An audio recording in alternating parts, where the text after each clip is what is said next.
Oi pessoal, o tema da aula de hoje é modelos de ensino das concepções docentes às práticas pedagógicas. O objetivo é compreender aí as grandes tendências do ensino na sua relação com a função docente. Vocês sabem que a preocupação da maior parte dos professores é com a prática pedagógica. Isso é compreensível e até legítimo, porque afinal de contas, os professores têm que preparar a aula, têm que propor exercícios, têm que lidar aí com o dia a dia dos seus alunos. Mas o perigo disso é o professor deixar de pensar a sua prática pedagógica num âmbito maior que dá sentido e dá sustentação a ela. Eu vou explicar melhor usando uma metáfora visual. Se a gente puder pensar aí num iceberg, eu diria que a prática pedagógica é o cume aí dessa montanha, é o que aparece, é o que é evidente, e por baixo desse dia a dia, desse fazer escolar, pedagógico e tal, necessariamente a gente tem algo muito maior, que é toda a fundamentação do projeto educativo, que obviamente pode ser alguma coisa mais consistente, mais segura ou mais fluente, né? Alguma coisa mais dúbia e mais precária. O que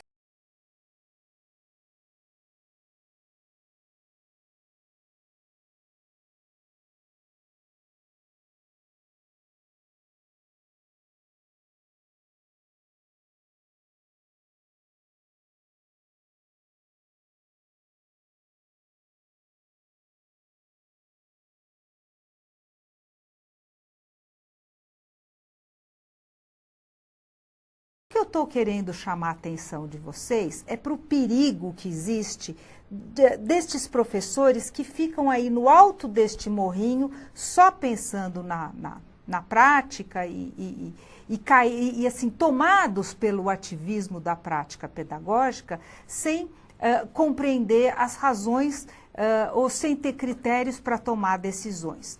O que eu digo é que a prática pedagógica aí, a preocupação só com a prática pedagógica pode ser um lobo vestido em pele de cordeiro, né? Eu estou querendo chamar a atenção para a grande cilada de uma prática que se esgota na prática.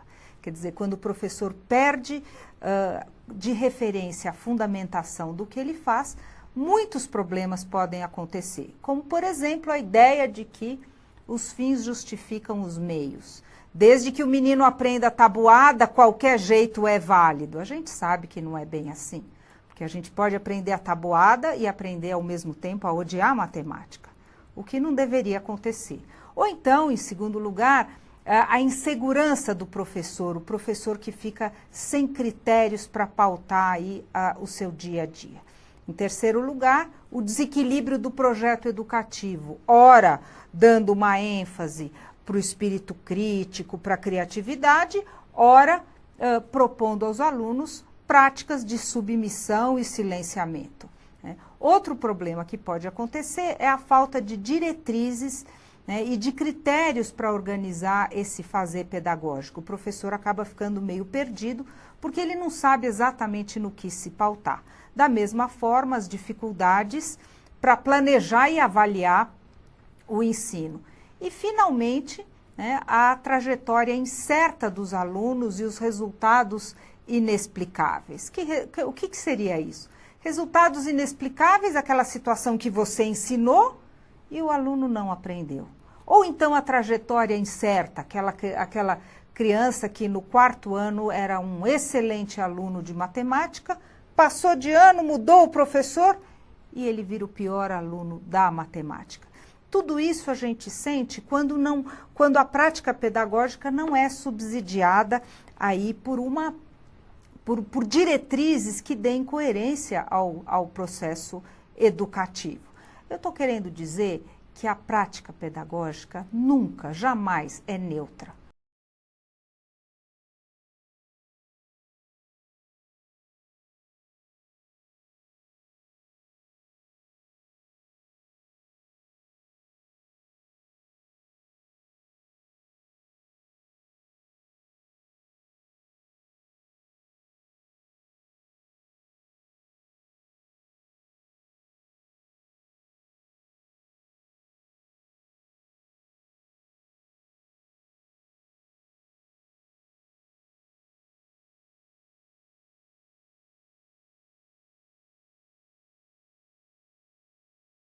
ela é sempre comprometida com alguns valores, né? Nas palavras de Paulo Freire, a ideia ficaria da seguinte forma: a educação, qualquer que seja ela, é sempre uma teoria do conhecimento posta em prática. Então, na realidade de um professor que entra numa sala de aula para dar uma aula, necessariamente, conscientemente ou não, sempre a sua prática pressupõe uma certa compreensão de mundo, uma certa compreensão do ser humano e uma certa compreensão do processo educativo. É isso que eu vou tentar mostrar para vocês na aula de hoje, sem perder de vista aquela imagem do iceberg. Eu vou tentar tecer um pouco esse iceberg, mostrando o quanto que a prática pedagógica é tributária, é devedora de posturas que vão mais a fundo e que ultrapassam os próprios limites da pedagogia. Vamos lá. Eu diria para vocês que existem duas grandes formas de compreender o mundo. E isso aparece não só na educação, mas também na psicologia, na literatura, na antropologia, na filosofia, enfim, quer dizer, nos mais diversos campos do conhecimento, existem basicamente duas formas de compreender o mundo. O fixismo, que é aquele modo de compreender o mundo daquelas pessoas que acham que o mundo gira, gira, mas tudo é sempre igual. Então, essas pessoas veem, por exemplo, um pai brigando com um filho e eles dizem, a velha briga de conflito das gerações. Como se as brigas fossem as mesmas, como se os motivos e as relações fossem sempre iguais. O fixismo acredita que o mundo é sempre igual e que as coisas verdadeiramente não mudam. Em oposição a este modo de compreender o mundo, a gente tem o transformismo. Os adeptos do transformismo, que mais uma vez aparecem na literatura, na antropologia, na filosofia, na sociologia e até na educação, os adeptos do transformismo acreditam que o mundo está sempre mudando. Numa metáfora clássica, as pessoas dizem que um rio não passa duas vezes pelo mesmo lugar, porque as águas desse rio vão ser outras e o próprio leito do rio vai sendo constantemente modificado. Então são pessoas, são correntes, são teorias que acreditam na eterna transformação das coisas.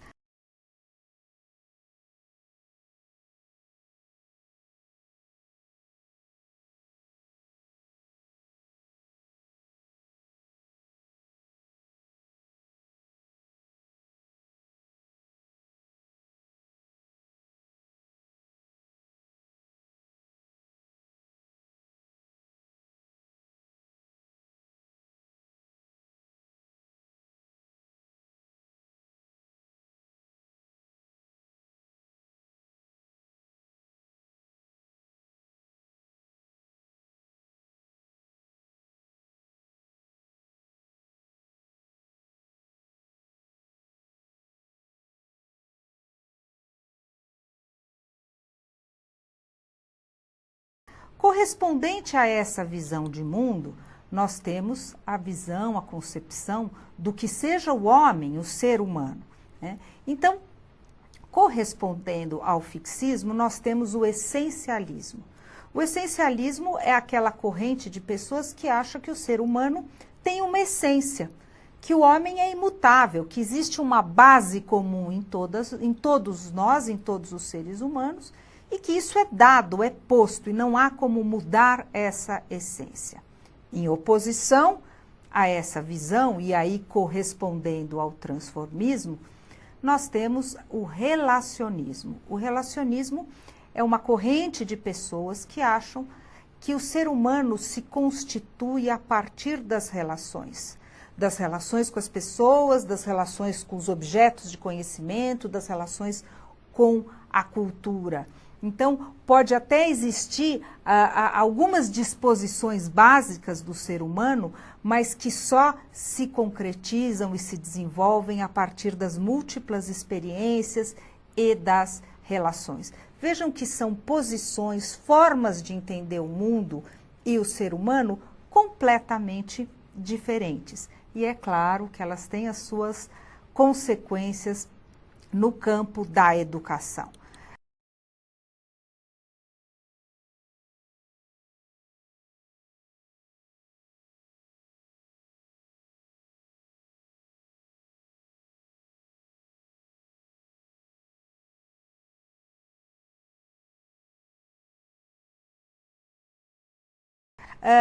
Correspondendo ao fixismo e essencialismo, nós temos duas correntes.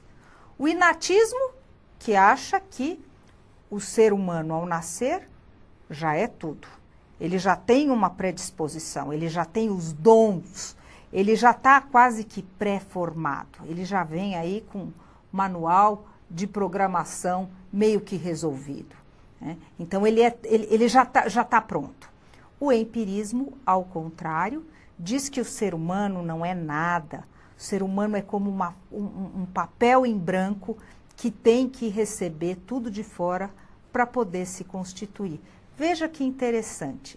Seja quando eu acho que o ser humano, já tem tudo, como no inatismo, ou quando ele não é nada, eu acredito em uma essência imutável, né? E o relacionismo, em oposição a tudo isso, né, dá origem a teorias da educação como o construtivismo ou o socioconstrutivismo.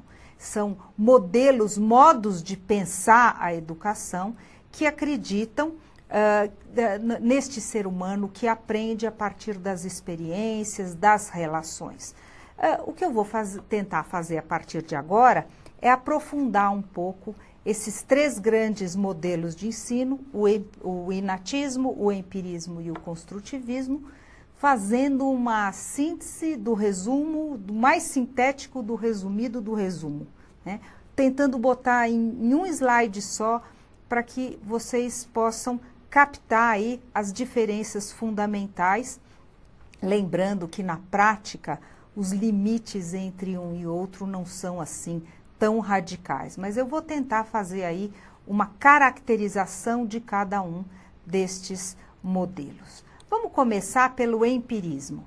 O empirismo é exatamente isso que está sugerindo aí a imagem. É como se você abrisse a cabeça do indivíduo e jogasse todas as informações. Os representantes dessa corrente na educação ou na filosofia seria Locke, Hume, Pavlov, né? Na psicologia, Skinner e Major, né? O homem é entendido como uma tábula rasa, um ser passivo, governado pelo ambiente modulado por estímulos externos. A educação vem de fora para dentro. A educação é uma conversão pelo arranjo de condições para o conhecimento. A escola é uma agência sistematizadora de uma cultura pré-estabelecida. Então, aqui não há processo de criação. É verdadeiramente colocar as coisas de fora para dentro. O conhecimento é um pacote pronto, definido a priori pelo professor ou pela escola. O aluno não entra em discussão, o processo do aluno internamente não entra em discussão. O professor é o representante do saber, né, e o transmissor do conhecimento, o que justifica muitas vezes uma relação autoritária, né, e vertical do professor-aluno. Todas essas concepções, né, dão origem a uma prática pedagógica que no nosso sistema de ensino se aproxima daquilo que a gente conhece como escola tradicional.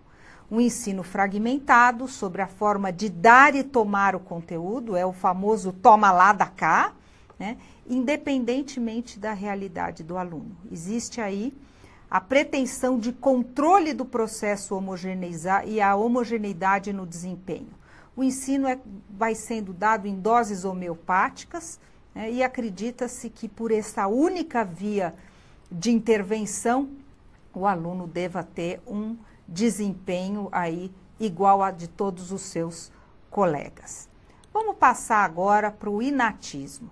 Os representantes do inatismo são Sócrates, lá na Grécia Antiga, Rousseau, Rogers, Neale. Vocês devem conhecer, já devem ter ouvido falar de Summerhill, né? A escola que foi criada por Alexander Neale. Neste modelo, o homem é como uma semente que já traz em si todo o potencial de ser. É como se o homem já fosse pré-programado. Então, o pianista já nasce com o dom para a música, né? O advogado já nasce com o dom da palavra, e assim o homem já está meio que pré-definido. A educação é uma revelação paralela ao desenvolvimento. Na medida em que o sujeito vai se desenvolvendo, ele vai se revelando, ele vai se mostrando o seu potencial, né, de acordo com a sua natureza. O conhecimento está sempre vinculado ao dom e o professor é um facilitador da aprendizagem. Esse modelo é mais difícil de ser encontrado puro. O exemplo que eu dou é, como eu disse, a escola de Summerhill. Mas este modelo povoa, habita o imaginário dos professores quando, por exemplo, eles dizem: o fulaninho não dá para matemática, ele está no limite, é melhor a gente aceitar assim, porque ele já deu tudo o que ele podia dar com a matemática, né? A prática do inatismo é caracterizada por uma ação não diretiva, centrada na autodireção do aluno, é o aluno que decide o seu caminho, e no contrato eventualmente feito entre professor e aluno. Finalmente, o construtivismo, e aí nós temos vários representantes, o Piaget, o Vallon, o Vygotsky, a Emília Ferreiro, né? E que acredita no ser humano, no homem, como um ser inteligente, ativo no processo de aprendizagem. Isso significa, né, que o homem é capaz de construir hipóteses, de criar alternativas, de buscar soluções para o problema. E a posição deste homem é ativa. O ser humano, a criança, busca desde sempre a sua adaptação no mundo e a compreensão dos fatos que o cercam. A educação é um conjunto de intervenções significativas que possam incidir sobre o processo de desenvolvimento e aprendizagem pelo enfrentamento de situações problema e pela interação com o sujeito cognoscente.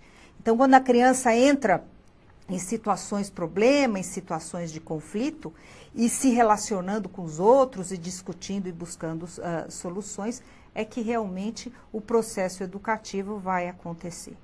O conhecimento é uma construção progressiva, e aí a ideia desse muro, né, que vai sendo construído e que permite o homem ir superando os seus limites, é uma construção progressiva, processada pela elaboração mental, a partir de experiências sociais com o objeto do conhecimento e mediadas pela interação entre as pessoas.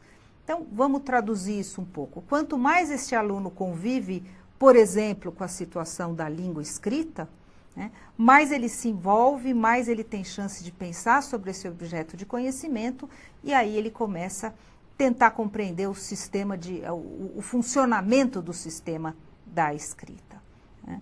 E assim para a matemática e assim para tantos outros campos do conhecimento. O professor tem que buscar a sintonia entre os processos de ensino e aprendizagem. Esse é o grande desafio do professor construtivista. Ele quer buscar essa coerência, essa sintonia entre o que ele faz, entre o que ele propõe e o processo cognitivo do aluno. Organizar o ensino em função do sujeito aprendiz.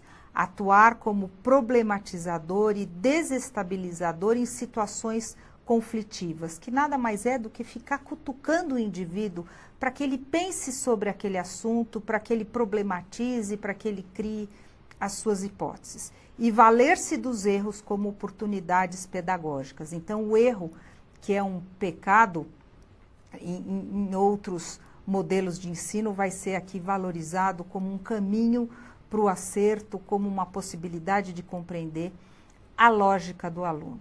Tudo isso, todas essas concepções, dão origem a uma prática pedagógica que não pode ser pensada a priori, mas que tem que ser pensada em função do aluno, em função de um grupo classe. E que funciona mais ou menos pela ampliação das possibilidades de mediação e de conhecimento. O professor é aquele que vai dando chance, vai criando oportunidades, respeitando o tempo de aprendizagem. Cada criança tem o seu tempo, né? Cada grupo pode ter a sua especificidade. A diversidade dos conhecimentos e a heterogeneidade cultural. Aproximação entre a escola e a vida, por meio de projetos de resolução de problemas e de práticas de pesquisa. Então, aqui a ordem não é, trazer conhecimento ou passar conhecimento.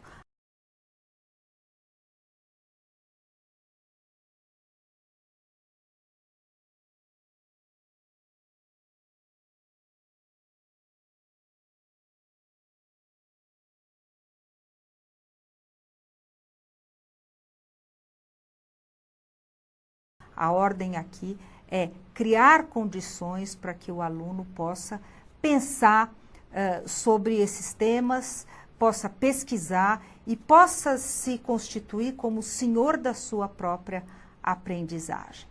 O importante da aula de hoje, mais do que situar os modelos, né, é pensar que o construtivismo, por exemplo, que muitas pessoas falam, isso é modismo, isso agora é moda, todo mundo é socioconstrutivista ou construtivista. Eu acho que é claro, pode ser um modismo quando os princípios são assimilados parcialmente ou superficialmente, mas pode também ser uma convicção política, uma convicção pedagógica de quem se pauta, né, numa determinada forma de compreender o mundo, de compreender o homem e de compreender o papel do educador.